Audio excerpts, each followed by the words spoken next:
What everybody talked about when we were in the playoffs last year of, we really didn't have much experience at all playing in playoff games. I don't know what the exact number was, but we really lacked in that area. We can generally say that Indiana had a successful campaign last season, but see, Caitlin ain't lying with what she just said. I mean, we have to take our hats off to the Fever for making their way back to the playoffs.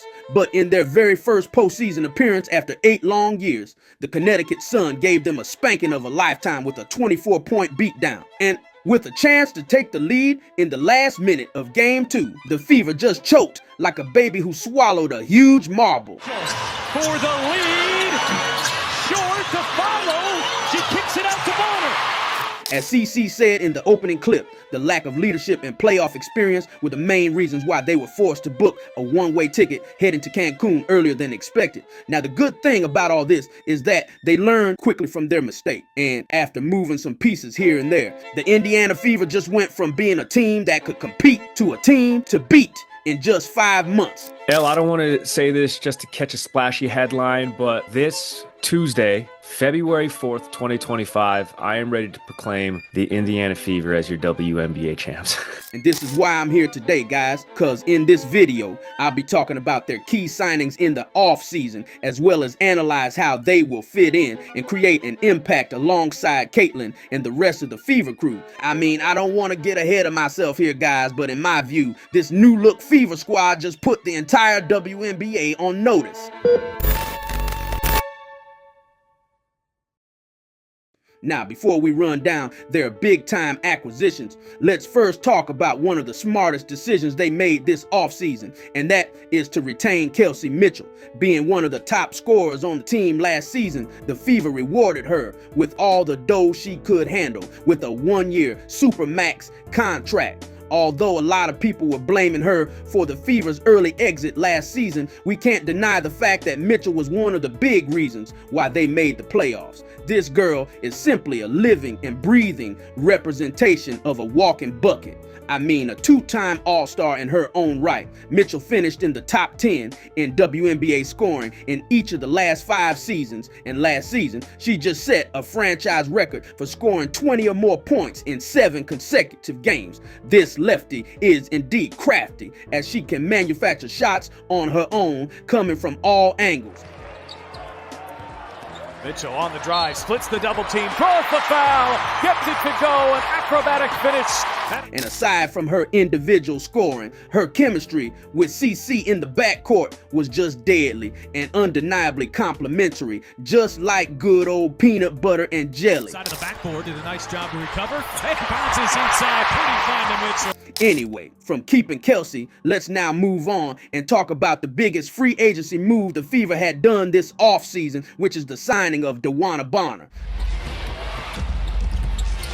Bonner hesitation, wow. The lack of a legit threat on the wing position was one of the major problems Indiana had last season, and with DB added to the mix, it gives the Fever's offense a different dynamic, because now the opposing teams will have another body to worry about aside from CC and Kelsey.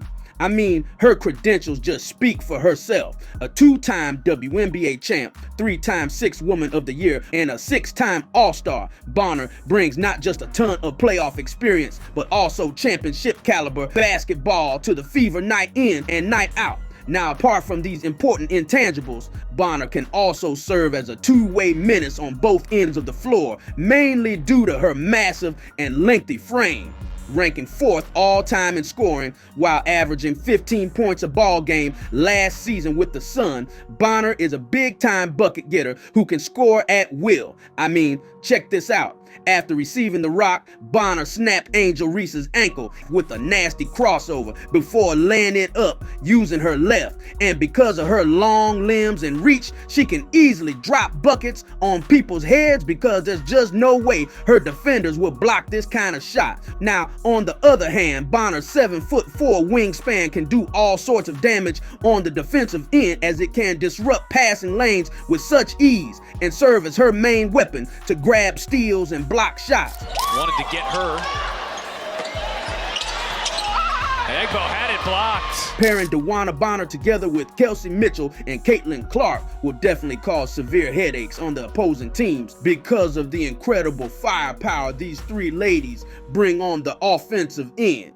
But see, DB was just the first piece of the puzzle, cause aside from her, the Fever also brought Natasha Howard back to the fold. Originally drafted by the Fever in 2014, Howard is also a multi-champion and all-star, as well as a versatile scorer, much like Bonner. Averaging almost 18 points a ball game for the Dallas Wings last season, Howard is the perfect complement to the Fever's primary ball handler on the offensive end, as she can do multiple stuff and be effective in different ways. In pick and roll situations, she can either run toward the rim or pop outside to hit wide open three-pointers. But what really impresses me most is her smooth footwork and strong post-up game. Down low again with the saucy moves. A beast on the low post and a reliable floor spacer, Howard provides another unique dimension to the Fever's offense in the front line. And with her addition, the Fever could now field not just three, but a four-headed scoring monster in their starting lineup. Man, ain't that pretty. And speaking of pretty, the Fever also grabbed another beautiful lady from free agency in Sophie Cunningham. But see, don't be fooled by her pretty face, because this girl is definitely way tougher than she looks. One of the fiercest and feistiest competitors in the W. Sophie injects intensity and energy whenever she gets onto the court, especially on the defensive end. A 3-and-D specialist, leaving Sophie wide open beyond the line is basically a death sentence, as this girl is a dead shot from deep. Has checked in for New York. Pushing Sophie out, she'll take the three and hit. Now on the defensive end, Cunningham is capable of guarding 1 through 4, and she also brings toughness and grit, as she always fights through screens and makes sure that she stays in front of her opponent's grill each possession. From offense to defense, the Fever made sure that all of their weaknesses from last season were covered with their latest signings, and to sprinkle more experience and leadership into their young core, they've also tested veterans like Coulson and Brianna Turner.